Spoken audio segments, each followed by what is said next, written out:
Aroma ടിവിയുടെ എല്ലാ മാന്യ ശ്രോതാക്കൾക്കും വേഗം വരുന്ന കർത്താവായ യേശുക്രിസ്തുവിന്റെ ധന്യതിരുനാമത്തിൽ വന്ദനത്തെയും സ്വാഗതത്തെയും അറിയിക്കുന്നു. അനുഗ്രഹീതവും മനോഹരമായ നല്ല നിമിഷങ്ങൾക്കായി നല്ല ദിവസത്തിനായി ഞാൻ കർത്താവിന് സ്തോത്രം ചെയ്യുന്നു. ഇന്ന് നമ്മൾ ക്ഷണം സ്വീകരിച്ച് നമ്മോടൊപ്പം ജോയിൻ ചെയ്തിരിക്കുന്ന കർത്താവിൻ്റെ ദാസൻ പ്രിയ രാധാകൃഷ്ണൻ അവറുകളാണ്. രാജസ്ഥാനിൽ പാർത്തുകൊണ്ട് കർത്താവിൻ്റെ വേല ചെയ്യുന്ന ഈ ദൈവപ്രത്യം തൻ്റെ ജീവിതാനുഭവങ്ങൾ ദൈവനാമ മഹത്വത്തിന് വേണ്ടി പ്രേക്ഷകരോടൊപ്പം പങ്കുവയ്ക്കുന്നു. ശ്രദ്ധയോടെ സ്കിപ്പ് ചെയ്യാതെ അവസാനം വരെ ഈ വീഡിയോ കാണുകയും കേൾക്കുകയും പ്രിയപ്പെട്ടവർക്ക് ഷെയർ ചെയ്ത് കൊടുക്കുകയും ചെയ്യുവാൻ കർത്താവ് തമ്മിലവരെ സഹായിക്കട്ടെ. വലിയൊരു അഭിപ്രായങ്ങളും നിർദ്ദേശങ്ങളും കമൻറ്റ് ബോക്സിൽ രേഖപ്പെടുത്താൻ മറക്കരുത്. അതുപോലെ തന്നെ നിങ്ങൾക്കൊരു പ്രാർത്ഥനാ വിഷയമുണ്ടെങ്കിൽ സ്ക്രീനിൽ കാണുന്ന വാട്സപ്പ് നമ്പറിൽ ഞങ്ങളെ വിവരം അറിയിക്കുകയാണെങ്കിൽ ഞങ്ങൾ ആ വിഷയങ്ങൾക്ക് വേണ്ടി വിശേഷം പ്രാർത്ഥിക്കുന്നു. അതുപോലെ തന്നെ സാക്ഷ്യം പറഞ്ഞ പ്രിയപ്പെട്ടവരോടൊപ്പം എല്ലാ തിങ്കളാഴ്ചയും രാത്രി 9 മണി മുതൽ നടക്കുന്ന പ്രാർത്ഥനാ കൂട്ടായ്മയിലും നിങ്ങൾക്ക് പങ്കുകൊള്ളാകുന്നതാണ്. കർത്താവിൻ്റെ വിലപ്പെട്ട ദാസൻ പ്രിയ രാധാകൃഷ്ണൻ അവറുകളെ തികഞ്ഞ സ്നേഹത്തോടും ആദരവോടും കൂടി പ്രേക്ഷകരോടൊപ്പം സമയം ചെലവഴിക്കുന്നതിനായിട്ട് ഞങ്ങൾ ക്ഷണിച്ചു. Praise the Lord. ദൈവത്തിന്റെ ധന്യ തിരുനാമം വാഴ്ത്തപ്പെടുമാറാകട്ടെ. ഇപ്രകാരം അരോമ ടിവിയിൽ സാക്ഷ്യവുമായി നിൽപ്പാൻ ദൈവം ഒരുക്കി തന്ന ഈ നല്ല അവസരത്തെ ഓർത്ത് ദൈവത്തെ നന്ദിയോടെ സ്തുതിക്കുന്നു, സ്തോത്രം ചെയ്യുന്നു. അപ്പോൾ തന്നെ എന്നെ ഇതിലേക്ക് ക്ഷണിച്ച പാസ്റ്റർ ഡാനിയൽ ജോൺ അവർക്കും പിന്നെ എന്നെ ഈ അരോമ ടിവിയിലേക്ക് പരിചയപ്പെടുത്തിയ കെ.ടി. ജോസഫ് പാസ്റ്റർ ജബൽപൂർ അദ്ദേഹത്തിനും എന്നെ ശ്രവിച്ചുകൊണ്ടിരിക്കുന്ന എല്ലാവർക്കും ക്രിസ്തയേശുവിന്റെ നാമത്തിലുള്ള സ്നേഹവന്ദനത്തെ പ്രാരംഭമായി ഞാൻ അറിയിച്ചു കൊള്ളുന്നു. എൻ്റെ പേര് രാധാകൃഷ്ണൻ എന്നാണ്. എൻ്റെ പേര് കേൾക്കുമ്പോൾ തന്നെ നിങ്ങൾക്കറിയാം, ഞാനൊരു ഹൈന്ദവ മാർഗത്തിൽ നിന്ന് ഈ രക്ഷയിലേക്ക് കടന്നു വന്ന വ്യക്തിയാണ്.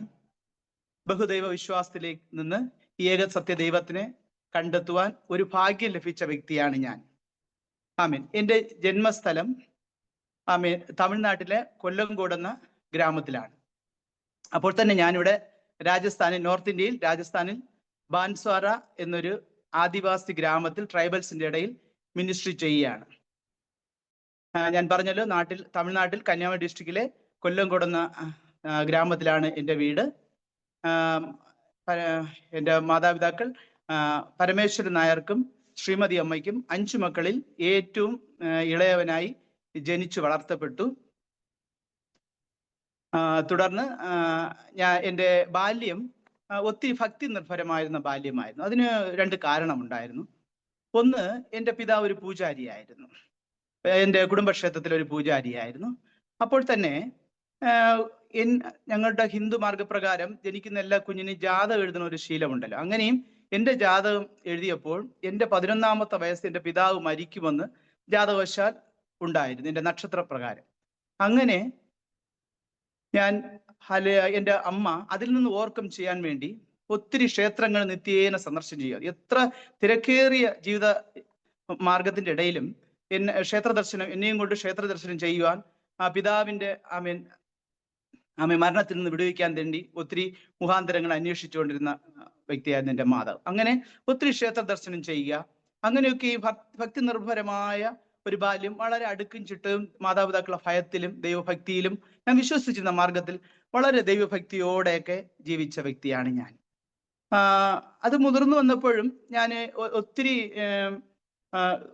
പുണ്യസ്ഥലങ്ങൾ സന്ദർശിക്കുക, ഒത്തിരി മതഗ്രന്ഥങ്ങൾ വാങ്ങുക, വായിക്കുക. ഏത് ക്ഷേത്രത്തിൽ പോയാലും ഒരു ബുക്ക് എൻ്റെ കയ്യിൽ വരുമ്പോൾ ഉണ്ടാകും. ഒരു വായനാശീലം പിന്നെ അപ്പോഴേ എനിക്കുണ്ടായിരുന്നു. അങ്ങനെ ഞാൻ ഒരു സത്യദൈവമുണ്ടോ എന്ന് അന്വേഷിക്കുന്ന വ്യക്തിയായിരുന്നു.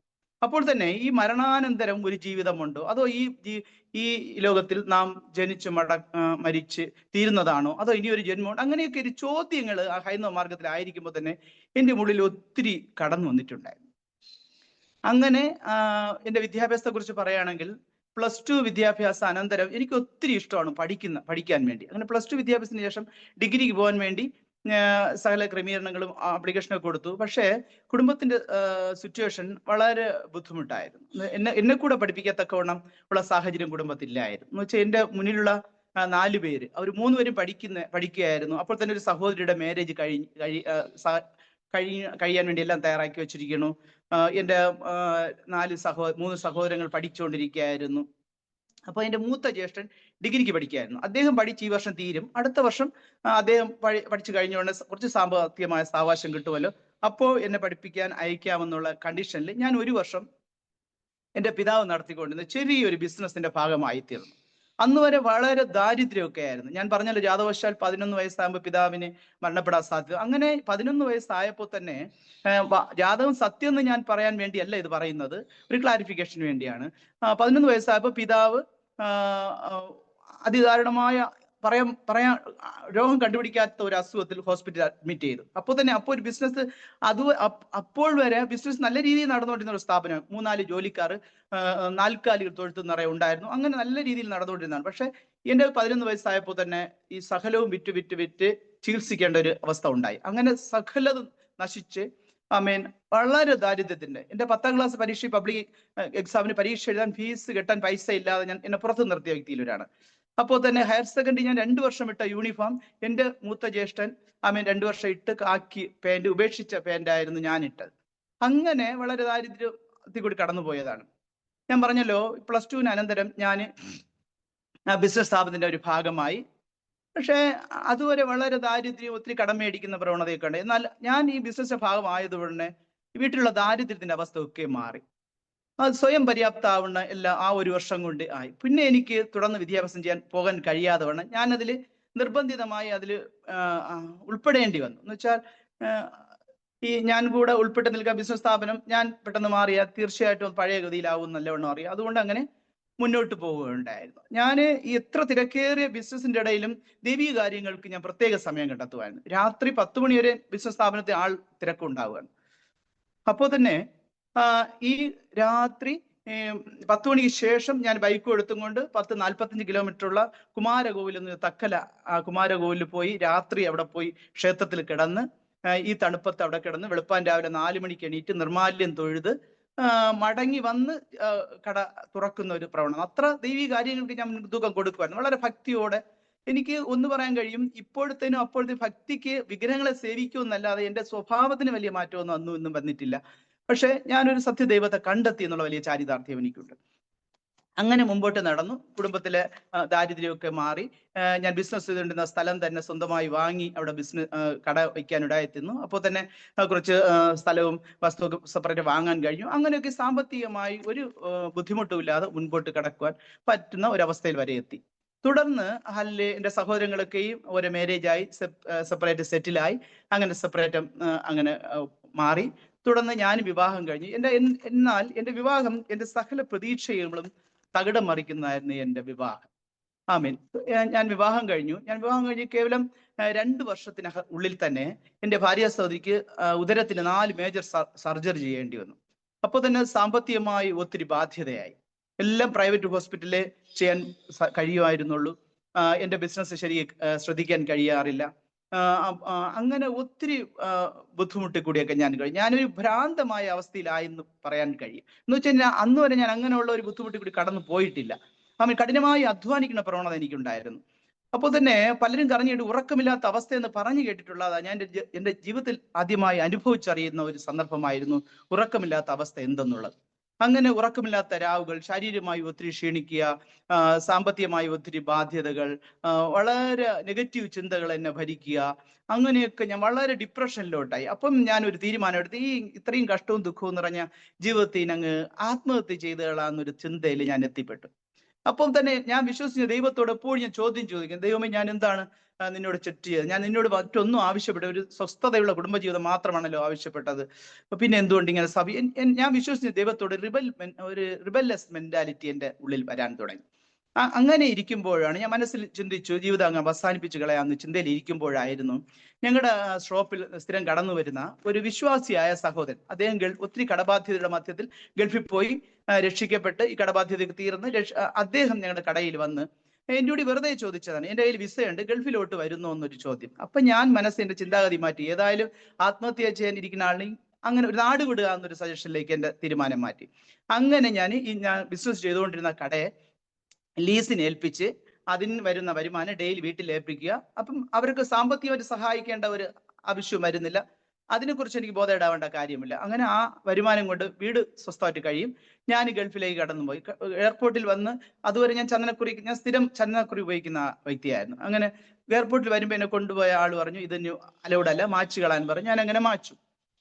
അപ്പോൾ തന്നെ ഞാൻ ഗൾഫിൽ പോകാൻ നിന്നപ്പോൾ എൻ്റെ അമ്മയൊക്കെ ഒത്തിരി ജ്യോതിഷ വിശ്വാസം ഉള്ളതായതുകൊണ്ട് അവര് ജാതകം നോക്കാൻ കൊണ്ടേ. അപ്പം ജാതകം നോക്കിയിട്ട് അവർ പറയുണ്ടായി, ഈ ജാതകത്തിൽ പക്ഷാൽ ഈ യാത്രയില് ദേശത്ത് ചർച്ചാ വിഷയമാകുവാൻ തക്കവണ്ണം എന്തോ ഒരു കാര്യം നടക്കുന്നു, പക്ഷെ എന്താണെന്ന് പറയാൻ കഴിയുന്നില്ല എന്ന് പറഞ്ഞു.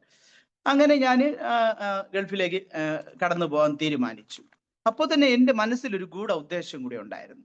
ഗൾഫിൽ പോവുക, കാശുണ്ടാക്കുക, നാട്ടിൽ അയക്കണ്ട, സ്വന്തമായിട്ട് കാശുണ്ടാക്കി ഏതെല്ലാം ദൂർത്ത് രീതിയിൽ ജീവിതത്തെ ആസ്വദിച്ച് അടിച്ചു പൊളിച്ച് ജീവിതം അവസാനിപ്പിക്കുക, തീർക്കുക, അങ്ങനെ ഒരു കൂടെ ഉദ്ദേശം കൂടെ എൻ്റെ കൂടെ ഉണ്ടായിരുന്നു.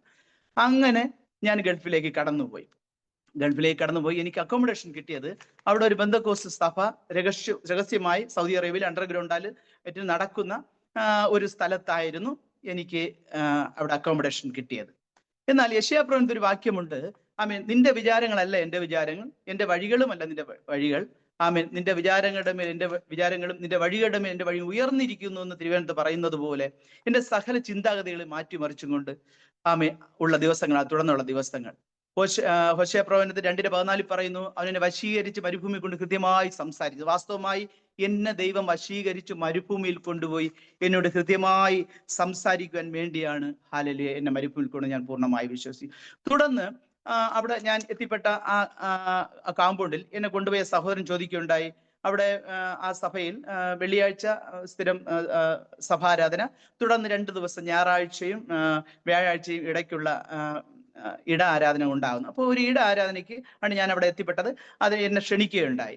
ഞാൻ മനസ്സിൽ കരുതി അവിടെ എന്താണ് നടക്കുന്നതെന്ന് കാണാമല്ലോ എന്നുള്ള ഉദ്ദേശത്തിൽ ഞാൻ അവിടെ കടന്നു പോകാനിടയായി. പക്ഷെ എനിക്ക് സാധാരണ ബന്ധുക്കോസ് എന്ന ഭയങ്കര അവജ്ഞയും വെറുപ്പുമാണ്. കാരണം ഞാൻ ബിസിനസ് ചെയ്തുകൊണ്ടിരുന്ന സ്ഥാപനത്തിൽ തന്നെ ഒത്തിരി പാസ്റ്റർമാരൊക്കെയും നല്ല തയ്യാറുള്ള പാസ്റ്റർമാരൊക്കെ ഒന്ന് നല്ല സാധനങ്ങളൊക്കെ മേടിക്കും. അപ്പോൾ ഞാൻ മനസ്സുകൊണ്ട് ചോദിക്കും, എടാ നല്ല ആരോഗ്യമുണ്ട്, നല്ല തടിമെടുക്കുണ്ട്, ഇവർക്കൊക്കെ വിയർക്ക അധ്വാനിച്ച് ജീവിച്ചുകൂടെ, എന്തിനാണ് പാവങ്ങൾ ഇങ്ങനെ തുറന്ന് ജീവിക്കുന്നത്? ഞാൻ മനസ്സിൽ പറഞ്ഞിട്ടുണ്ട്. എന്നാൽ ഞാൻ ഇന്ന് തിരിച്ചറിയുന്നു ദൈവവേലയുടെ മഹത്വം എന്താണെന്ന്, ഇത്ര കഷ്ടതയും ദുരിതങ്ങളും പ്രയാസവും നിറഞ്ഞതാണെന്ന് ഇന്ന് ഞാൻ തിരിച്ചറിയുന്നു. അപ്പോൾ തന്നെ എൻ്റെ പിതാവ് പറഞ്ഞിട്ടുണ്ട്, സാധാരണ ഞങ്ങൾ ആ കൊല്ലങ്കോട് ദേശത്ത് ഒത്തിരി ഡിനോമിനേഷന്റെ ബന്ധക്കോസ് സഭകളൊക്കെ ഉള്ളതാണ്. അപ്പോൾ അവർ സഹോദരിമാർ കഴുത്തിലും കാതിലും ഒന്നും ആഭരണം ഇല്ലാതെ കുഞ്ഞുങ്ങളെയും കൊണ്ട് സഭാനയ്ക്ക് പോകുമ്പോൾ എൻ്റെ പിതാവ് പറയണ ഞാൻ കേട്ടിട്ടുണ്ട്, ഇവർക്ക് കുഞ്ഞുങ്ങളെ നല്ല രീതിയിൽ ആഭരണം വിട്ട് കല്യാണം കഴിച്ചു കൊടുക്കാൻ നിവൃത്തിയില്ലാതെ കൊണ്ട് ഇങ്ങനെ ഒരു എളുപ്പ വഴി തിരഞ്ഞെടുത്താണെന്നൊക്കെ അവരെ ദുഷിക്കുന്നത് ഞാൻ ഒത്തിരി കേട്ടിട്ടുള്ള വ്യക്തിയാണ്. അതുകൊണ്ട് ഞാൻ ആ സഭയിൽ പോകാൻ തീരുമാനിക്കുന്നത് ഇവിടെ എന്താണ് നടക്കണമെന്ന് കാണാമല്ലോ എന്നുള്ള രീതിയിൽ ഞാൻ അവിടെ എത്തിപ്പെട്ടു. എന്നാൽ ഞാനിവിടെ ഇവിടെ അതിൽ 10-25 പേരുണ്ട്. അത് ഏറ്റവും ബേക്കിൽ പോയി ഞാൻ അവിടെ ഇരിക്കുക. എന്നാൽ എനിക്ക് വാസ്തവമായി പറയാൻ കഴിയും, ആദ്യ സന്ദർശനത്തിൽ തന്നെ ദൈവിക സമാധാനം എന്തെന്ന് അന്ന് വരെ അറിഞ്ഞിട്ടില്ലാത്ത ഒരു സമാധാനം എൻ്റെ ആപാത ചൂടം ഞാൻ നിറയുന്നത് ഞാൻ അനുഭവപ്പെട്ടു. പിന്നെ ഓരോ സഭാരാധന എനിക്ക് സത്യമായി ഞാനിപ്പോൾ പറഞ്ഞുകൊണ്ടിരിക്കുമ്പോൾ എൻ്റെ മേലെല്ലാം കോൾമയർ കൊള്ളുകയാണ്. അങ്ങനെ ആ അനുഭവം ഈ 2010 മുതൽ 2015 വരെ ഞാൻ സൗദിയിലുണ്ടായിരുന്നു. എൻ്റെ ജീവിതത്തിലെ ഏറ്റവും സുവർണ്ണ കാലഘട്ടം അതാണ്. എനിക്ക് അത് ചിന്തിക്കുമ്പോൾ തന്നെ അല്ലാതെ ഞാൻ സന്തോഷം കൊണ്ട് നിറയും. അങ്ങനെ ഞാൻ ഓരോ സഭാതരനിക്ക് ഒരു സഭാന പോലും ഒഴിച്ചു മാറ്റി നിർത്താൻ കഴിയാതെ ഈ കാന്ത ഇരുമ്പിനെ എങ്ങനെ ആകർഷിക്കും അതുപോലെ എന്നെ ആകർഷിക്കും. എൻ്റെ സകല ചോദ്യങ്ങൾക്കൊക്കെ മറുപടി തരുന്ന ദിവസങ്ങളായിരുന്നു. എനിക്ക് ഒത്തിരി സംശയങ്ങളുണ്ടാവും, എന്ത് ഞാൻ നേരിട്ട് കണ്ടെങ്കിൽ മാത്രമേ വിശ്വസിക്കുള്ളൂ, അങ്ങനെ ഒരു ടൈപ്പാണ്. അങ്ങനെ ഞാൻ ഓരോന്നും നിരീക്ഷണ പാഠത്തോളം വീക്ഷിക്കുമായിരുന്നു. അപ്പോൾ തന്നെ ഞാൻ വിശ്വാസത്തിൽ അവിടെ വന്നു സ്ഥിരം സഭയിൽ പോകാൻ തുടങ്ങി. കേവലം 1 മാസം കൊണ്ട് ബൈബിൾ കയ്യിലെടുത്തിട്ടില്ലാത്ത ഞാൻ ബൈബിള് അവിടെയൊക്കെ ഒത്തിരി ഗസ്റ്റ് പാസ്റ്റർമാർ വരും, നല്ല പ്രാഗൽഭ്യമുള്ള ഗസ്റ്റ് പാസ്റ്റർ മാസം തോറും വരും. അങ്ങനെ വരുന്നവർ വചനം പറയുമ്പോൾ റിഫറൻസ് എടുത്ത് വായിക്കത്തക്കവണ്ണം 1 മാസത്തിൽ ഞാൻ അത്രത്തോളം നല്ലോണം ബൈബിളിനോട് എനിക്ക് ഭയങ്കര പ്രതിപത്തിയായിരുന്നു. അങ്ങനെ ജോലിക്ക് പോയി കഴിഞ്ഞാൽ മറ്റുള്ളവരൊക്കെയും സ്ട്രീറ്റിൽ പോയി സമയം ചെലവഴിക്കും, ഞാൻ ഈ ബൈബിൾ എടുത്തുകൊണ്ടിരിക്കുകയായിരുന്നു. അങ്ങനെ ബൈബിളുമായിട്ട് എനിക്ക് വലിയൊരു അറ്റാച്ച്മെന്റ് ഉണ്ടായി. അപ്പം 1 മാസം കൊണ്ട് ഞാൻ ബൈബിളൊക്കെ റെഫറൻസ് എടുത്ത് വായിക്കാൻ തുടങ്ങി. എല്ലാ ഉപവാസ പ്രാർത്ഥനയ്ക്കും ഞാൻ മുടങ്ങാതെ പങ്കെടുക്കും. എനിക്ക് ഈ കൺസ്ട്രക്ഷൻ ഫീൽഡിലാണ് വർക്ക്. അപ്പം കോൺട്രാക്ട് ഡെയിലി ജോലിക്ക് പോകണം. ഞാൻ പക്ഷേ ഈ ഉപവാസ പ്രാർത്ഥനയ്ക്ക് നേരത്തെ പറഞ്ഞിരിക്കും, എനിക്ക് ജോലിക്ക് അന്ന് വരാൻ കഴിയില്ല. അഥവാ എന്നെ ജോലി കൊണ്ടുപോകണമെങ്കിൽ ഉപവാസ പ്രാർത്ഥന തുടങ്ങുന്ന മുതൽ തീരണ സമയം വരെ എന്നെ റൂമിൽ കൊണ്ട് വിടണം എന്നുള്ള കണ്ടീഷനിൽ മാത്രമേ ഞാൻ ജോലിക്ക് പോകാറുള്ളൂ. അഥവാ എന്നെ കൊണ്ട് വിട്ടില്ലെങ്കിൽ പോലും ഞാൻ അവിടെ ഉള്ള സൗദിയോട് പറഞ്ഞ് എനിക്ക് അർജന്റ് റൂമിലൊന്ന് പോകണം, ഒരു സാധനം കൂടി മരുന്ന് എടുക്കണമെന്ന് കള്ളം പറഞ്ഞ് നേരെ റൂമിലൊന്ന് അറ്റൻഡ് ചെയ്ത് എനിക്ക് അത്ര അതിനോടൊരു ആവേശമായിരുന്നു. അങ്ങനെ ഞാൻ അതിൽ പങ്കെടുക്കാൻ തുടങ്ങി.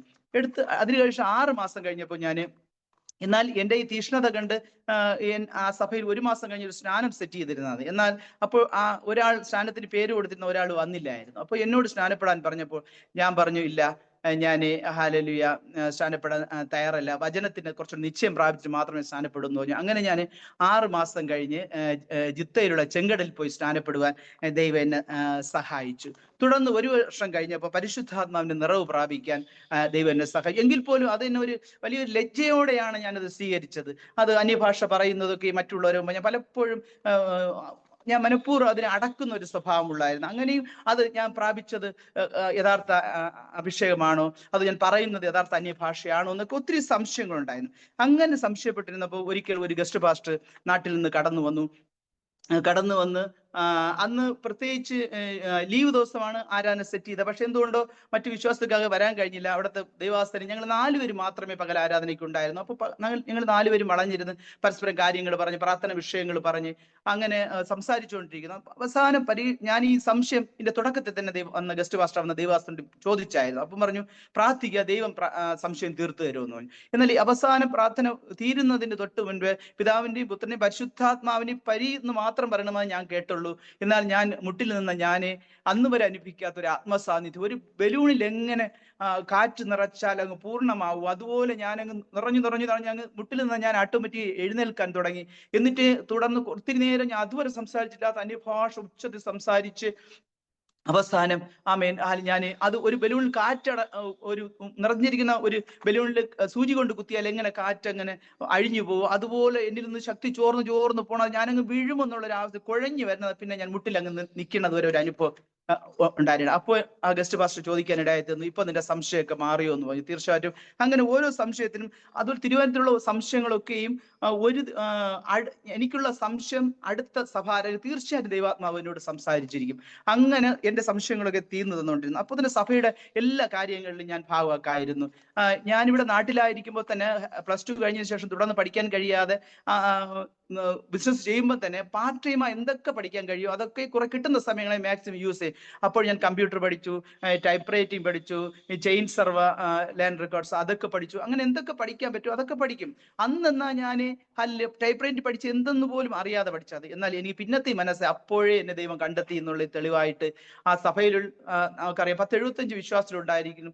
അതിൽ പകുതി തമിഴും പകുതി മലയാളിയാണ്. ഞാൻ പോണതുവരെ ഈ തമിഴ് പാട്ടുകളൊക്കെയും തമിഴർ പാടാൻ കഴിയാതെ മലയാളത്തിൽ ഇത് സ്ക്രീനിൽ വരുള്ളൂ, അവർക്ക് പാടാൻ കഴിയും. എന്നാൽ ഞാൻ പോയതിനു ശേഷം ഈ മലയാള പാട്ടൊക്കെയും തമിഴിലേക്ക് ട്രാൻസ്ലിറ്ററേറ്റ് ചെയ്യാൻ ദൈവം എന്നെ സഹായിച്ചു. തമിഴ് ടൈപ്പ് റൈറ്റിംഗ് അറിയാവുന്നത് കൊണ്ട് ഇംഗ്ലീഷ് കീബോർഡ് ആണെങ്കിൽ പോലും അതിൽ ഇന്ന വിരൽ ഇന്ന അക്ഷരത്താണെന്ന് എനിക്കറിയാൻ കഴിയും. അങ്ങനെ അതിനൊക്കെയും ഭാഗമാക്കാനിടയായിരുന്നു. അപ്പോൾ തന്നെ ഈ ഗസ്റ്റ് പാസ്റ്റർമാർ വരുന്നവരൊക്കെയും ഏത് പാസ്റ്റർ വന്നാലും എൻ്റെ തലയിൽ കൈ വെച്ച് പറയും, നീ ദൈവത്തിലേക്കുള്ളവരാണ്, ഞാൻ ഇതിൻ്റെ ഒരു സാക്ഷിയായി നിർത്തുമെന്ന് പലപ്പോഴും പറയാറുണ്ട്. പക്ഷേ എന്നാൽ അതിൻ്റെ ഒരു പൂർത്തീകരണമാണ് ഇന്നും നടക്കുന്നത്. എന്നൊരു സാക്ഷ്യമായി നിർത്തുക അന്ന് ദൈവാത്മാവ് എന്നോട് പറഞ്ഞ പ്രവചനമാണ്. അപ്പോൾ തന്നെ എനിക്ക് ദർശനങ്ങളൊക്കെ ദൈവം തരാൻ തുടങ്ങി. ആമേൻ. സഭയ്ക്ക് വന്ന് ഭവിക്കാൻ പറ്റുന്ന ദുരന്തങ്ങളൊക്കെ എന്നെ മുൻകൂട്ടി അറിയിക്കാൻ തുടങ്ങി.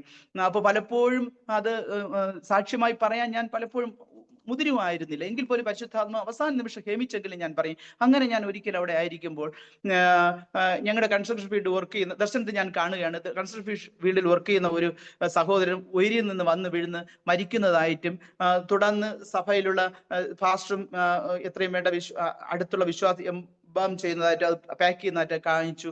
ഞാൻ ഉടനെ രാത്രി ഞെട്ടി ഉണർന്നു. ഞാൻ ഉടനെ കണ്ണീരോടെ 1 മണിക്കൂർ അത് പ്രാർത്ഥിച്ചു.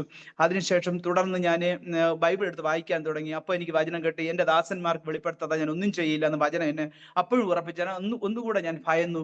വീണ്ടും ഞാൻ കിടന്നുറങ്ങി. എന്നാൽ ഞാൻ എവിടെ കണ്ട് നിർത്തിയോ അതിന് തുടർച്ചയായിട്ട് വീണ്ടും ദർശനത്തിൽ കാണിക്കാൻ ഇടയായിത്തീർന്നു. അത് ആ ബോഡി നാട്ടിൽ കൊണ്ടുവന്നു. എന്നിട്ട് അത് അടക്ക ശുശ്രൂഷയെ കാണിക്കാൻ ഇടയായിത്തീർന്നു. അപ്പോൾ ഞാൻ പിറ്റേ ദിവസം ഒരു വെള്ളിയാഴ്ചയായിരുന്നു. സഭാരനിക്ക് സാക്ഷി പറയേണ്ട. ഇനി പക്ഷേ സാക്ഷി പറഞ്ഞാൽ മറ്റുള്ളവർ പലപ്പോഴും അതവരെ എങ്ങനെ എടുക്കുമെന്ന് എനിക്ക് അറിഞ്ഞോട് ഞാൻ പറയാതെ ഇന്ന് അവസാനം എല്ലാവരും സാക്ഷി പറഞ്ഞ് കർത്താവ് പ്രാർത്ഥിക്കുന്നതിന് തൊട്ട് മുമ്പേ പരിശുദ്ധാത്മാവ് എന്നെ എഴുന്നേൽപ്പിച്ച് ഈ വിഷയം പറയും എന്ന് എല്ലാവരും കൂടെ കൈകോർത്ത് ആ വിഷയത്തിന് വേണ്ടി പ്രാർത്ഥിക്കുകയും അതിൽ നിന്ന് ജയമെടുക്കാനൊക്കെയും ദൈവം സഹായിച്ചു. അപ്പോൾ തന്നെ വെള്ളിയാഴ്ച ആരാധന കഴിഞ്ഞ് ഫുഡ് ഉണ്ടല്ലോ, അപ്പൊ അതിലേക്ക് വേണ്ടിയുള്ള ശുശ്രൂഷയ്ക്ക് കൂടി തലേദിവസം രാത്രി ഉറക്കമൊഴിച്ച് ഉറക്കമൊഴിഞ്ഞ് അതിനുള്ള ഫുഡിന്റെ കാര്യങ്ങൾ ക്രമീകരിക്കാനും മേശമേലുള്ള ശുശ്രൂഷയ്ക്കുള്ള ഭാഗമാക്കാനൊക്കെയും ഹല്ലേലൂയ. ദൈവം എനിക്ക് അവസരങ്ങൾ നൽകി തന്നു. ഞാൻ അവിടെ നിന്ന് കടന്നു പോന്നതിന് ശേഷം പോലും എൻ്റെ പേര് ഒരിക്കലെങ്കിലും പറയാത്ത ഒറ്റ ഞായറാഴ്ച പോലും ഉണ്ടാവുമോ എന്ന് എനിക്ക് സംശയമാണ്. ആമേൻ. അപ്പോൾ തന്നെ ഈ 2010 മുതൽ 2015 വരെ ഞാൻ അവിടെ ആയിരിക്കുമ്പോൾ ലാസ്റ്റ് 3 വർഷത്തെ ട്രഷറർ സ്ഥാനം ഞാനാണ് വഹിച്ചിരുന്നത്. അങ്ങനെയൊക്കെ സഭയുടെ ഭാഗവാൻ ഇടയായിത്തീർന്നു. തുടർന്ന് 2015 ഒരു ഗസ്റ്റ് പാസ്റ്റർ പുനലൂർ ബൈബിൾ കോളേജിന് അവിടെ അദ്ദേഹത്തിന്റെ ആരാധന മീറ്റിംഗിന് അനന്തരം ഞാൻ എന്റെ സംശയങ്ങൾ ചോദിച്ചു. എനിക്ക് 2010 മുതൽ തിരുവനം പഠിക്കണമെന്നൊരു ആഗ്രഹമുണ്ട്. എന്നാൽ ബൈബിൾ കോളേജിൽ വന്ന ഇത്രയും ഞാൻ ഹയർ സെക്കൻഡറി വിദ്യാഭ്യാസം കഴിഞ്ഞ് ഏകദേശം 20 വർഷങ്ങളോളമായി, ഇനി എങ്ങനെ പഠിക്കാൻ കഴിയുമെന്നുള്ള സംശയത്തിലാണ്. ആ സംശയത്തിന് അദ്ദേഹത്തോട് പറഞ്ഞപ്പം സാർ പറഞ്ഞു, കുഴപ്പമില്ല, ഇതുപോലെ കുടുംബമായ ഒത്തിരി പേര് അവിടെ നാട്ടില് അവിടെ വന്ന് ബൈബിൾ കോളേജിൽ ഒന്ന് പഠിക്കുന്നുണ്ട് എന്നൊക്കെ പറയാനിടയായിരുന്നു. പക്ഷെ തീർച്ചയായിട്ടും എനിക്ക് ദൈവം ഈ 2010 എനിക്ക് തുടങ്ങി ആഗ്രഹം 15 വരെ നീട്ടിവെച്ച ദൈവത്തിന് ഒരു കാരണം ഉണ്ടായിരുന്നു. പക്ഷെ ഒരുപക്ഷെ ഞാൻ 2010 പോയെങ്കിൽ ഒരിക്കലും ഞാൻ അവിടെ പിടിച്ചു നിൽക്കുക. ദൈവത്തിന് നമ്മളെ ജീവിതത്തിൽ ഒന്ന് ചെയ്യണമെങ്കിൽ ദൈവത്തിന്റെ സമയമുണ്ട്, നമ്മളെ സമയമല്ല. അതായിരിക്കും ഏറ്റവും ആപ്റ്റായ പ്രോപ്പറായ സമയം അതായിരിക്കും. കാരണം ഈ 2015 ഞാൻ ബൈബിൾ കോളേജ് പുനലിലോട്ട് പോകുമ്പോഴേ എന്നെപ്പോലെ കല്യാണം കഴിഞ്ഞ കുഞ്ഞുങ്ങളുള്ള 10-15ഓളം ദൈവാസന്മാർ ഇവിടെ എൻ്റെ കൂടെ എനിക്ക് കൂട്ടായി പരസ്പരം ആശ്വസിപ്പിക്കാനും കരുതാനും സംസാരിക്കാനും ഒക്കെയുള്ള ഒരു സാഹചര്യം അവിടെ ഉണ്ട്. അപ്പോൾ തന്നെ ഞാൻ 5 വർഷം അവിടെ ആയിരിക്കുമ്പോൾ തന്നെ 2 വർഷം ഒക്കെ കൂടുമ്പോൾ ഞാൻ നാട്ടിൽ വരുമായിരുന്നു. അങ്ങനെ 2 വർഷം കൂടി ഞാൻ നാട്ടിൽ വന്ന ഉടനെ തന്നെ ഞാൻ പറഞ്ഞു, ഞാൻ ഇതുപോലെ ക്രിസ്ത്യാനിയായി, ഞാൻ ഇനി ബന്ധുക്കോസിലൊക്കെ പോകും എന്നൊക്കെ പറഞ്ഞു. അവർക്ക് ഒട്ടും ദഹിക്കാൻ പറ്റുന്നില്ല. ഒരു ഹൈന്ദവ പശ്ചാത്തലത്തിലുള്ള ഒരുവർക്ക് വിശേഷിച്ച് പിതാവ് പൂജാരിയൊക്കെ ആയിരിക്കുന്നവർക്ക് ഒരിക്കലും അക്സെപ്റ്റ് ചെയ്യാൻ പറ്റൂല. ഗൾഫിൽ ആയിരിക്കുമ്പോൾ തന്നെ 2 വർഷമൊക്കെ കൂടുമ്പോൾ ഞാൻ വീട്ടിൽ കടന്നു വരും. അങ്ങനെ ഞാൻ ആദ്യമായി വീട്ടിലേക്ക് കടന്നു വന്നപ്പോൾ ഹല്ലേലൂയ, ഈ വിശ്വാസത്തിന് ഒരിക്കലും വീട്ടിൽ അക്സെപ്റ്റ് ചെയ്യാൻ തയ്യാറായിരുന്നില്ല. അവരൊക്കെ ഒത്തിരി വിഷമമായിരുന്നു. അപ്പൊ ഞാൻ നേരത്തെ സൂചിപ്പിച്ചപ്പോൾ എൻ്റെ ഭാര്യയ്ക്ക് ഗുരുതരമായ ആരോഗ്യ പ്രശ്നങ്ങളൊക്കെ ഉണ്ടായിരുന്നു എന്ന് പറഞ്ഞ് അങ്ങനെ 2 വർഷത്തിനിടയ്ക്ക് 4 മേജർ ഓപ്പറേഷൻ സഹോദരിക്ക് ചെയ്യേണ്ടി വന്നു. അങ്ങനെ ഒത്തിരി സാമ്പത്തിക ബാധ്യതയൊക്കെ അന്നുണ്ടായിരുന്നു. എന്നാൽ അല്ലെങ്കിൽ പിന്നെ ഞാൻ ഈ വിശ്വാസത്തിൽ വന്നത് മുഖാന്തരം എൻ്റെ മാതാപിതാക്കളും സഹോദരങ്ങളും ഭാര്യ സൗകര്യമൊക്കെ എന്നിൽ നിന്ന് കുറെ അകലുവാനിടയായിത്തീർന്നു. അങ്ങനെ ഞാൻ എനിക്ക് വിശ്വാസത്തിൽ കടന്നു വന്നു. പിന്നെ എനിക്ക് ഒട്ടും ഈ നാട്ടിൽ പിടിച്ചിരിക്കാൻ കഴിയാത്ത ഈ കടലിൽ കിടക്കുന്ന ഒരു മത്സ്യത്തിന് കരയിൽ പിടിച്ച ഏതൊരവസ്ഥയെ അതുപോലെ ഞാൻ ഒത്തിരി വിഷമിച്ചു. തുടർന്ന് ഞാൻ ഗൾഫിലേക്ക് കടന്നുപോയി. തുടർന്ന് 2015 പുനലൂർ ബൈബിൾ കോളേജിലേക്ക് കടന്നുപോയി 3 വർഷം പഠിക്കുവാൻ ഇടയായിത്തീർന്നു. 3 വർഷം പഠിച്ച് ഏകദേശം അവിടെ ആയിരിക്കുമ്പോൾ തന്നെ എനിക്ക് അവിടെ നിന്ന് ഒത്തിരി ദർശനങ്ങൾ ദൈവം അപ്പോഴും തരുമായിരുന്നു. ഞാൻ ഇടയ്ക്ക് ബൈബിൾ കോളേജിൽ കടന്നു പോകാൻ വന്നിട്ട് വീട്ടിൽ പറഞ്ഞത് എനിക്ക് എറണാകുളത്തൊരു ജോലി ശരിയായി, അല്ല ഞാൻ ബൈബിൾ കോളേജിൽ പോകണമെന്ന് പറയുകയാണെങ്കിൽ തീർച്ചയായിട്ടും മാതാപിതാക്കൾ സമ്മതിക്കില്ല, അവർ ആത്മഹത്യ ചെയ്യും, അവരെന്തെങ്കിലും ചെയ്യുമെന്ന് പറഞ്ഞാൽ എനിക്ക് അതിനെ അവഗണിച്ചുകൊണ്ട് പോകാൻ കഴിയില്ല. അതുകൊണ്ട് ഞാൻ കള്ളം പറഞ്ഞ് എറണാകുളത്തിന് ഈ കമ്പനി ജോലിയായി, അതുകൊണ്ട് ഞാൻ നാട്ടിൽ വന്നു. ആ പേരും പറഞ്ഞ് ഞാൻ ബൈബിൾ കോളേജിൽ പഠിച്ചു.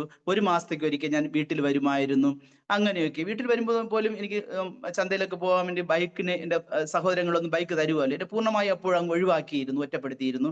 അപ്പോൾ ഞാൻ എൻ്റെ വിശ്വാസത്തിൽ കൊണ്ടുവന്ന ദേവാസന്റെ ഭവനത്തിൽ പോയി ബൈക്ക് എടുത്താണ് എൻ്റെ കാര്യങ്ങളൊക്കെ ചെയ്യുന്നത്. അങ്ങനെ ഒരിക്കൽ ഞാൻ ബൈബിൾ കോളേജിൽ പ്രാർത്ഥിച്ചുകൊണ്ടിരിക്കുക എനിക്ക് ദർശനം കണ്ടു. ഞാൻ വിശ്വാസത്തിൽ കൊണ്ടുവന്ന ദേവദാസന്റെ വൈഫ് അവന് മരണപ്പെടുന്നതായിട്ടും ദേവദാസൻ ഗൾഫിന് കടന്നു വന്ന് ഡെഡ് ബോഡിന് മുമ്പ് നിൽക്കുന്നതായിട്ടും ഞാൻ ദർശനം കാണാൻ ഇടയായിത്തന്നു. എന്നാൽ ഞാൻ ഇത് കഴിഞ്ഞിട്ട് ഞാൻ വീട്ടിൽ വന്ന് ഈ ബൈക്ക് എടുക്കാൻ ആ സഹോദരി വീട്ടിൽ പോയപ്പോൾ സഹോദരി എന്നൊരു വിവരം കേൾക്കാൻ ഇടയായിത്തന്നു.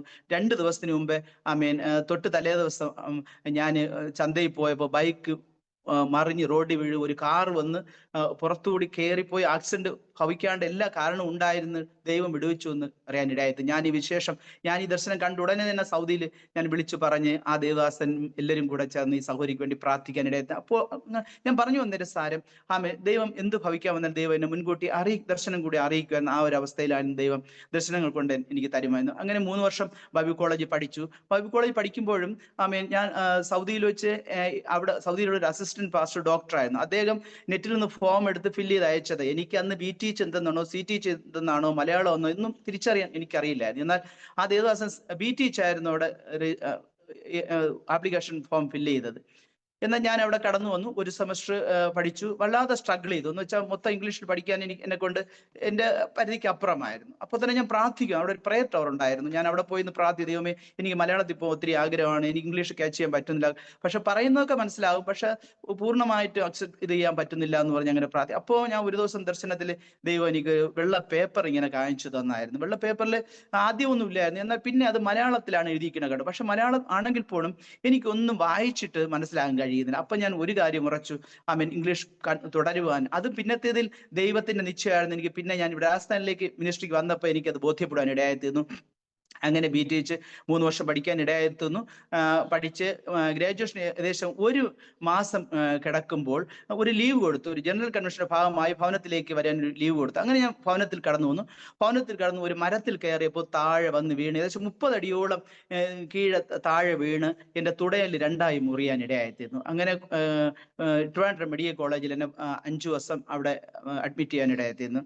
5 വർഷത്തിന് ശേഷം ഓപ്പറേഷൻ കഴിഞ്ഞ് അടുത്ത 5 വർഷം 10 വർഷത്തോളം ഞാൻ അവിടെ കിടക്കാനില്ല. ഞാൻ പറഞ്ഞു വന്ന സാരം അവിടെ ഞാൻ കിടക്കുമ്പോൾ ഹല്ലേലൂയ, ഇത് എൻ്റെ കൂടെ പഠിച്ച ദൈവദാസന്മാരൊക്കെയും കൂട്ടായിരുന്നു, താങ്ങായിരുന്നു, കൂടെ ഇരുന്ന് എന്നെ സംരക്ഷിക്കാൻ ഇടയായി. ഞാൻ പറഞ്ഞു വന്നത്, ദൈവം ഹല്ലേലൂയ ആരൊക്കെ നമ്മെ വെറുത്താലും ഒറ്റപ്പെടുത്തിയാലും ദൈവം നമ്മെ കരുതും, എല്ലായിടും തക്കതായ ആളുകളെ ഒരുക്കുമെന്ന് എന്നെ ദൈവം പഠിപ്പിക്കാൻ വേണ്ടി ഈ ഒരു ആക്സിഡന്റ് കൂടി എന്നെ പഠിപ്പിക്കാൻ ഇടയായിരുന്നു. തുടർന്ന് മെഡിക്കൽ കോളേജിന് നേരെ ഞാൻ പോകുന്നത് ബൈബിൾ കോളേജാണ്. എന്നാൽ വീട്ടിൽ കടന്നു വന്നാൽ ആരും എന്നെ നോക്കുവാൻ അത്ര വില്ലിങ് അല്ലായിരുന്നു ഈ കണ്ടീഷനിൽ.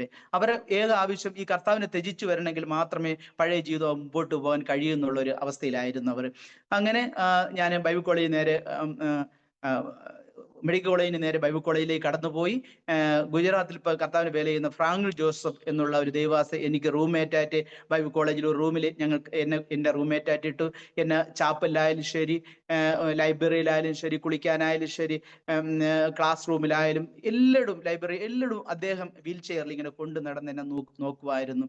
അപ്പോൾ ഞാൻ മെഡിക്കൽ കോളേജിൽ കിടക്കുമ്പം തന്നെ പ്രിൻസിപ്പൾ വിളിച്ച് ചോദിച്ചായിരുന്നു, സഹോദര ഗ്രാജുവേഷൻ ഈ വർഷം നഷ്ടപ്പെടും അല്ലയോ എന്ന്. ഞാൻ പറഞ്ഞു, ഇല്ല ദൈവാസൻ, ഇല്ല പാസ്റ്റർ, ഞാൻ തീർച്ചയായിട്ടും ഗ്രാജുവേഷൻ ഞാൻ എടുക്കും, ഞാൻ വരുമെന്ന് ഉറച്ചു പറഞ്ഞു. പക്ഷെ ഒരു സാധ്യതയുമില്ല. വീണ് തുടയിൽ ഒരു പൊട്ടിയ വ്യക്തിക്ക് 6 മാസം കഴിഞ്ഞ് എഴുന്നേറ്റ് നടക്കും.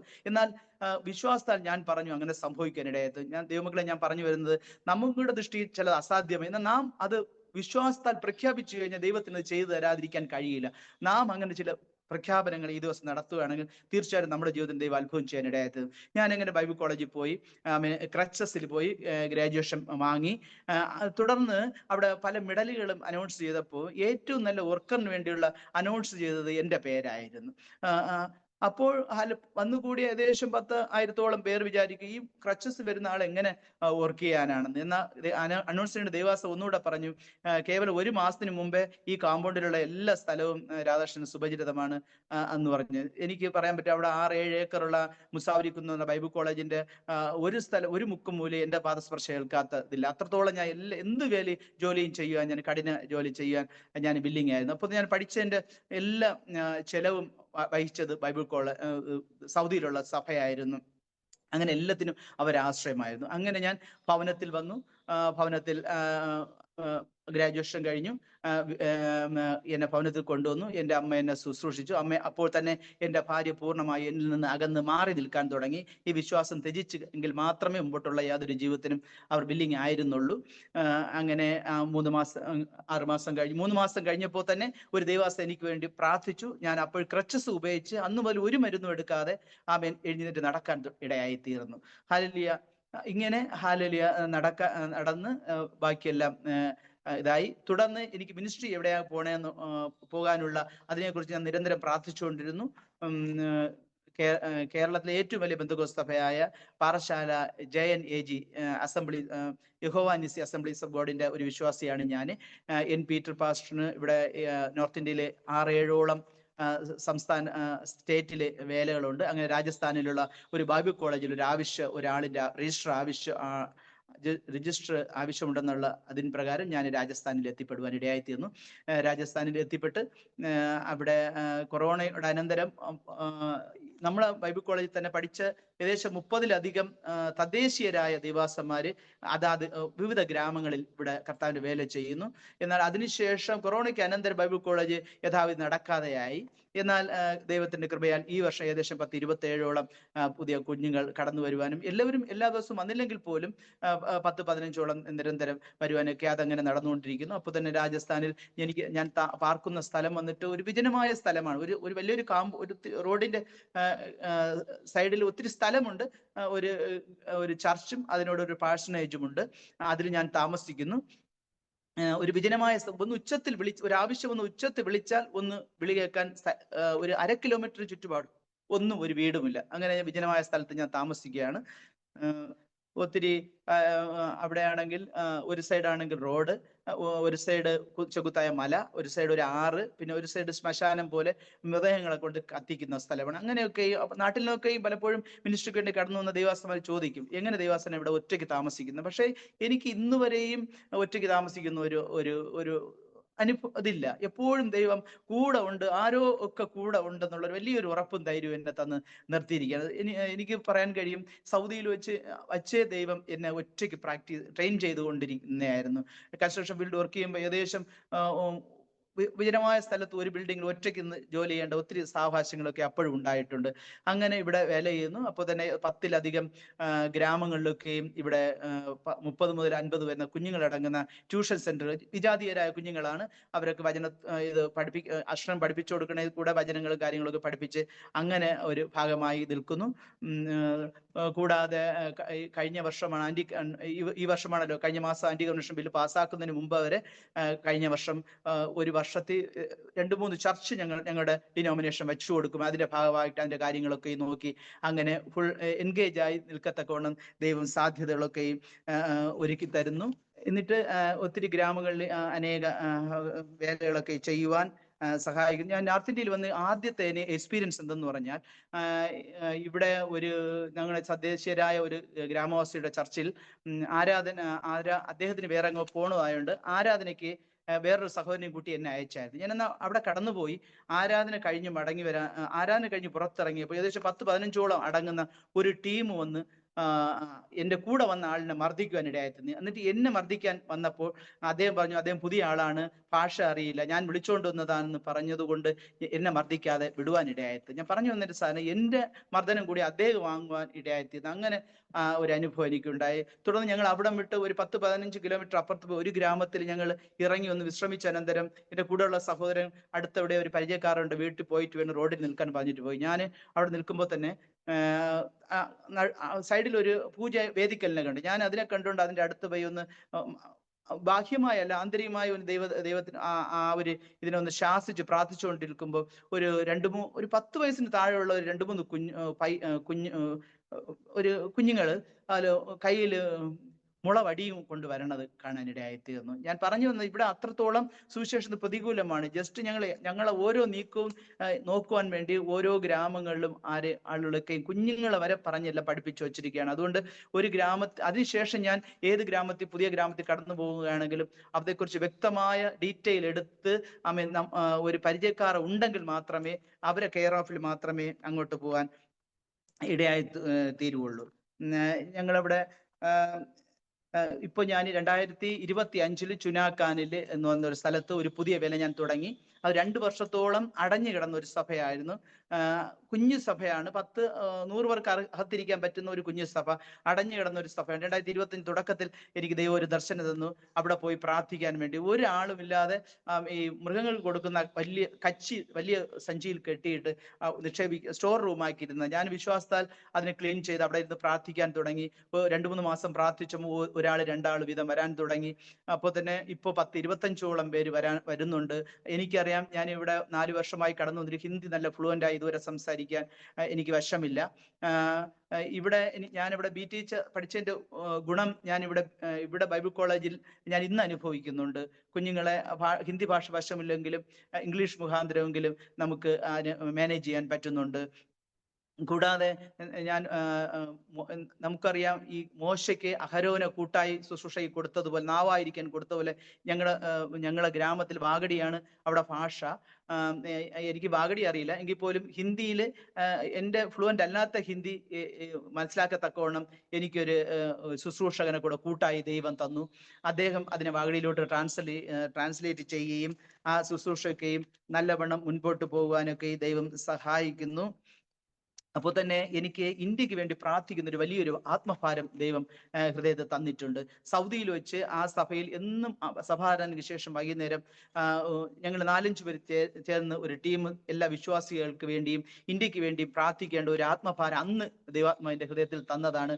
അപ്പോൾ തന്നെ അന്ന് ഒരാൾക്കുള്ള ഡെയിലി വേജസ് 120 രൂപ, 120 റിയാലൊക്കെ ആയിരുന്നു. അതിൽ ഒരു മാസം 10 റിയാൽ ഞാൻ പലരോടെയും ഇങ്ങനെ ചോദിച്ചു വാങ്ങി നോർത്ത് ഇന്ത്യൻ മിനിസ്ട്രിക്ക് 2-3 മിനിസ്ട്രിയൊക്കെ സപ്പോർട്ട് ചെയ്യത്തക്കവണ്ണം ഞാൻ അയച്ചു കൊടുക്കുകയൊക്കെ ചെയ്യുമായിരുന്നു. അങ്ങനെ മിനിസ്ട്രിയുടെ ഭാഗമായിട്ടുണ്ട്.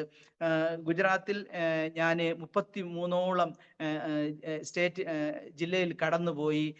244 താലൂക്കൊക്കെയും ചുറ്റി സഞ്ചരിച്ച് അതിൻ്റെ ഭാഗമാകാൻ ദൈവം ഭാഗ്യം തന്നു. അപ്പോൾ തന്നെ 8ഓളം സ്റ്റേറ്റിൽ കടന്നുപോയി പ്രാർത്ഥിക്കാൻ ദൈവം അവസരം തന്നും. ഇപ്പോൾ ഇന്ത്യക്ക് വേണ്ടി പ്രാർത്ഥിക്കുമ്പോൾ 28 സംസ്ഥാനങ്ങൾ തുടർമാനമായി പറഞ്ഞു പ്രാർത്ഥിക്കത്തക്കവണ്ണം ഒരു ആത്മഭാരം തരുന്നു. അപ്പോൾ തന്നെ ഈ രാജസ്ഥാനിൽ 50ഓളം ഡിസ്ട്രിക്റ്റ് ഉണ്ട്. വലിപ്പം കൊണ്ട് ഏറ്റവും 1-ാം സ്ഥാനത്തിരിക്കുന്ന ഈ രാജസ്ഥാനിൽ 50 സ്റ്റേറ്റും പറഞ്ഞു പ്രാർത്ഥിക്കാനും പുതുതായി ഓരോ സ്റ്റേറ്റിൽ പോയി പ്രാർത്ഥിക്കാനുള്ള അവസരം ദൈവം തരുന്നു.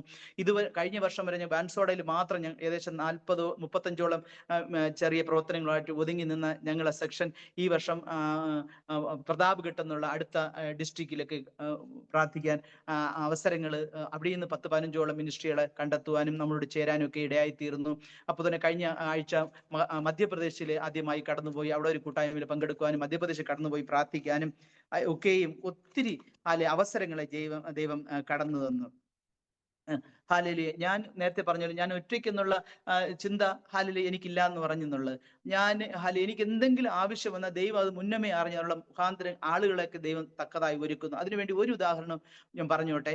ഒരിക്കൽ എനിക്ക് അവിടെ വീട്ടിലെന്തോ ജോലി ചെയ്തപ്പോൾ ഒരു ഇരുമ്പ് കൊണ്ട് കാലിൽ 2-3 സ്റ്റിച്ച് ഇടത്തക്കവണ്ണുള്ള ഒരു മുറിവുണ്ടായി. എന്നാൽ ഹാലലിയ ഈ മുറിവ് ഉണ്ടാകുന്നതിന് 1 മണിക്കൂർ മുമ്പേ ഏകദേശം 35 കിലോമീറ്റർ അകലെയുള്ള എൻ്റെ ഒരു സുഹൃത്തിന് കാറും കൊടുത്ത് ദൈവം അയച്ചിരിക്കുന്നു. മുറിവ് ഉണ്ടായി 10 മിനിറ്റ് അദ്ദേഹം വരികയും അദ്ദേഹം എന്നെ ഹോസ്പിറ്റലിൽ കൊണ്ടുപോയി ട്രീറ്റ്മെന്റ് ചെയ്യുവാനൊക്കെയും ഇടയായി തീർന്നു. ആമേൻ. ഹല്ലേലൂയ. ഞാൻ വിശ്വാസത്തിൽ വന്നപ്പോൾ എനിക്ക് ആദ്യമായി ദൈവം നൽകിത്തന്ന വാഗ്ദത്തമായിരുന്നു, നീയും നിന്റെ കുടുംബവും യഹോവയെ സേവിക്കും. യോശുവയുടെ പുസ്തകം 24-ാം അധ്യായത്തിന്റെ 15-ാം വാക്യമാണ്, നീയും നിന്റെ കുടുംബവും യഹോവയെ സേവിക്കും എന്നുള്ളത്. പക്ഷെ ഇന്ന് അതിനുള്ള സാധ്യമല്ല. എനിക്ക് നാട്ടിൽ ശുശ്രൂഷിക്കാൻ കഴിയാത്തതിന്റെ ഒരു കാരണം, നാട്ടിൽ കുടുംബമില്ലാതെ കർത്താവിന്റെ വില ചെയ്യാൻ കഴിയില്ലല്ലോ. നോർത്ത് ഇന്ത്യയിൽ അതിന്റെ ആവശ്യമില്ല. കർത്താവ് അതിനുള്ള ഹല്ലേലൂയ എന്നെ പോലെ ഒരു സഹോദരനെയും മുന്നമേ ഇവിടെ കരുതിയിട്ടുണ്ട്. ഞങ്ങൾ രണ്ടുപേരും ചേർന്നാണ് ഇവിടെ മിനിസ്ട്രിക്കൊക്കെയും പോകുന്നത്. നാട്ടിൽ എൻ്റെ ഭാര്യയും ഒരു മകനും ഉണ്ട്. അവരിപ്പോൾ എന്നെ വിട്ട് അകന്ന് നിൽക്കുകയാണ്. അവരുടെ ആവശ്യം അവരുടെ ക്ഷേത്രത്തിൽ പോയി ഞാൻ അവർക്ക് സത്യം ചെയ്യുക, ഞാൻ ഈ വിശ്വാസം ത്യജിച്ചിട്ട് അവരുടെ കൂടെ പോയി ജീവിച്ച് അവർക്ക് ബോധ്യപ്പെട്ടാണെങ്കിൽ മാത്രമേ ഒരു കുടുംബജീവിതം തയ്യാറാവുമെന്ന് അവർ പറയാണ്. എന്നാൽ ദൈവം വാഗ്ദത്തം തന്നതാണ്, നീ നിന്റെ കുടുംബം യഹോവയെ സേവിക്കും. വർഷങ്ങൾ എത്ര കഴിഞ്ഞാലും പറഞ്ഞത് കേവലം ഒരു മനുഷ്യരല്ല, ദൈവമായതുകൊണ്ട് ഇന്നല്ല നാളെ ആയാലും അത് സംഭവിക്കുക തന്നെ ചെയ്യും. ഞങ്ങൾ കുടുംബമായി യഹോവയെ സേവിക്കുക തന്നെ ചെയ്യും. ഹല്ലേലൂയ. സംഗീതത്തിൽ ഒരു വാക്യമുണ്ട്, യഹോവയെ അന്വേഷിക്കുന്ന ബുദ്ധിമാനുണ്ടോ എന്ന് കാണുവാൻ ദൈവ സ്വർഗത്തിൽ നിന്ന് നോക്കുന്നു. തീർച്ചയായിട്ടും ഞാൻ ഒരു സത്യദൈവം ഉണ്ടോ എന്ന് അന്വേഷിക്കുന്ന വ്യക്തിയാണ്. ഞാൻ ഒരിക്കലും ബുദ്ധിമാനല്ല, പക്ഷെ അന്വേഷിപ്പിൻ എന്നാൽ തീർച്ചയായിട്ടും കണ്ടെത്തും. അങ്ങനെയാണ്. ഹല്ലേലൂയ. സ്തോത്രം.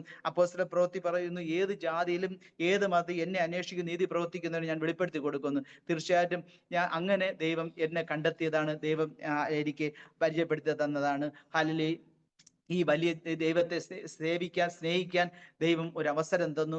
തീർച്ചയായിട്ടും ഹല്ലേലൂയ ഭാവിയിൽ ഹല്ലേലൂയ അവരും ദൈവം തൊടും സന്ദർശിക്കും. ഞങ്ങൾ കുടുംബമായി ഒന്നിച്ച് കർത്താവിന്റെ വേല ചെയ്യുക തന്നെ ചെയ്യും. ഹല്ലേലൂയ. ഈ വചനങ്ങളാൽ ഈ സാക്ഷ്യത്താൽ നിങ്ങൾ ഓരോരുത്തരെയും ഹല്ലേലൂയ ദൈവം അനുഗ്രഹിക്കുമാറാകട്ടെ. നമുക്ക് കണ്ണുകളടയ്ക്കാൻ പ്രാർത്ഥിക്കാം. പരിശുദ്ധനായ ദൈവമേ, സ്വർഗീയ നല്ല പിതാവേ, ഈ നല്ല അവസരത്തിനായി നന്ദിയോടെ സ്തുതിക്കുന്നു, സ്തോത്രം ചെയ്യുന്നു കർത്താവേ. അപ്പച്ച അടിയനെ പോലെ ദൈവമേ വിശ്വാസത്തിൽ ഒറ്റയ്ക്കിറങ്ങി ബുദ്ധിമുട്ടുകളും പ്രശ്നങ്ങളും അനുഭവിക്കുന്ന അനേകം വരുന്ന സമൂഹത്തിലുണ്ട് കർത്താവേ. അവർക്ക് അങ്ങ് തന്നെ താങ്ങായി തണലായി അത്താണിയായി കൂടെ ഇരിക്കുമാറാണെന്ന് പ്രാർത്ഥിക്കുന്നു കർത്താവേ.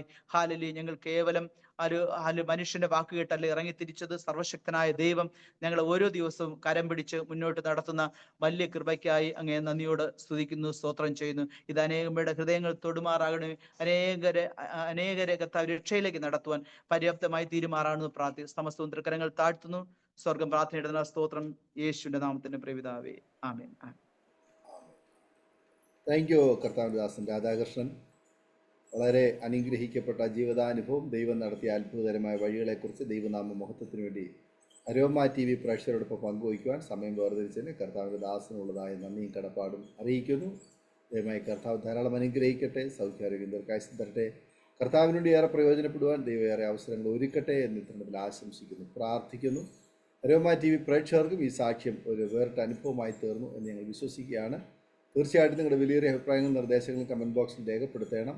സുഹൃത്തുക്കൾക്ക് ഷെയർ ചെയ്ത് കൊടുക്കണം. സ്കിൽ കാണുന്ന വാട്സപ്പ് നമ്പറിൽ നിങ്ങളുടെ പ്രാർത്ഥനാ വിഷയങ്ങൾ അയച്ചാൽ ഞങ്ങൾ നിങ്ങൾക്ക് വേണ്ടി പ്രാർത്ഥിക്കുന്നു. സാക്ഷ്യം പറഞ്ഞ പ്രിയപ്പെട്ടവരോടൊപ്പം എല്ലാ തിങ്കളാഴ്ചയും രാത്രി നടക്കുന്ന പ്രാർത്ഥനാ കൂട്ടായ്മയിൽ നിങ്ങൾക്ക് സംബന്ധിക്കാം. അടുത്ത അനുഗ്രഹിക്കപ്പെട്ട സാക്ഷ്യവും വചനചിന്തയുമായി നാം വീണ്ടും കൂടി കാണുകയും എല്ലാ പ്രിയപ്പെട്ടവർക്കും goodbye. God bless you all. ആമേൻ. ഓർമ്മയുടെ മനോരഥത്തിൽ മായാത്ത ഓർമ്മയ്ക്കായി അരോമ മാട്രിമോണിയിൽ നിന്നും ജീവിത പങ്കാളിയെ കണ്ടെത്തൂ. നിങ്ങൾ ഒരു ക്രിസ്തീയ ജീവിത പങ്കാളിയെ അന്വേഷിക്കുകയാണോ? അതോ മക്കൾക്ക് അനുയോജ്യമായ ഒരു തക്ക തുണയ്ക്ക് വേണ്ടി പ്രാർത്ഥിക്കുന്ന വ്യക്തിയാണോ? എങ്കിൽ അരോമ മാട്രിമോണി നിങ്ങൾക്ക് വേണ്ടിയാണ്. ഇന്നു തന്നെ സൗജന്യമായി രജിസ്റ്റർ ചെയ്യൂ. അരോമ മാട്രിമോണിയുടെ പ്രത്യേകതകൾ: രജിസ്ട്രേഷൻ തികച്ചും സൗജന്യം. ലോകത്തെവിടെയുമുള്ള അനുയോജ്യമായ ക്രിസ്തീയ ജീവിത പങ്കാളിയെ തിരഞ്ഞെടുക്കാം. വിവാഹം നടക്കുന്നതുവരെ സർവീസ് ലഭിക്കുന്നു. ഏറ്റവും ചെറിയ പാക്കേജുകളും തിരഞ്ഞെടുക്കാം. അരോമ മാട്രിമോണി നിങ്ങൾക്കായി ഒരുക്കുന്നു വിവാഹം പരമാനന്ദം. Email aroma matrimony2020@gmail.com